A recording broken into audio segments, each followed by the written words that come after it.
Right. Pulivendula Vontimitta ZPTC ఉప ఎన్నికలు కొనసాగుతున్నాయి. సాయంత్రం 5 గంటల వరకు పోలింగ్ జరగనుంది. పులివెందులలో 11 మంది, ఒంటిమిట్టలో 11 మంది పోటీలో ఉన్నారు. పులివెందులలో 10,601 మంది ఓటర్లు ఉండగా 15 పోలింగ్ కేంద్రాలు ఏర్పాటు చేశారు.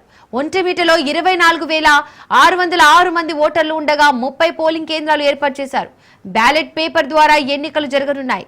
14న ఫలితాలు విడుదల చేయనున్నారు. పోలింగ్ కు 1,400 మంది పోలీసులతో భారీ బందోబస్తు ఏర్పాటు చేశారు. 15 పోలింగ్ కేంద్రాలను అత్యంత సమస్యాత్మకమైనవిగా గుర్తించారు. వెబ్ కాస్టింగ్ తో పాటు సీసీ కెమెరాలతో భద్రత ఏర్పాట్లు చేశారు.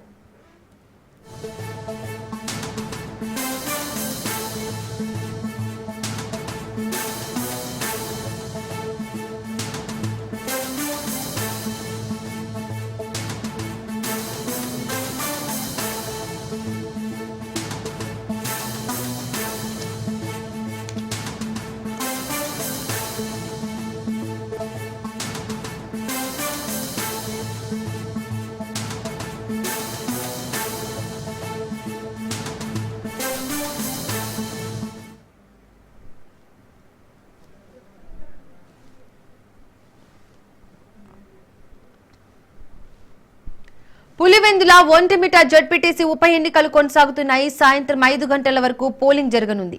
పులివెందులలో 11 మంది, ఒంటిమిట్టలో 11 మంది పోటీలో ఉన్నారు.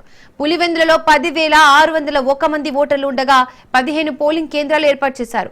ఒంటిమిట్టలో 24,606 మంది ఓటర్లు ఉండగా 30 పోలింగ్ కేంద్రాలు ఏర్పాటు చేశారు. బ్యాలెట్ పేపర్ ద్వారా ఎన్నికలు జరగనున్నాయి. 14న ఫలితాలు విడుదల చేయనున్నారు. పోలింగ్ కు 1,400 మంది పోలీసులతో భారీ బందోబస్తు ఏర్పాటు చేశారు. 15 పోలింగ్ కేంద్రాలను అత్యంత సమస్యాత్మకమైనవిగా గుర్తించారు. వెబ్ కాస్టింగ్ తో పాటు సీసీ కెమెరాలతో భద్రత ఏర్పాటు చేశారు.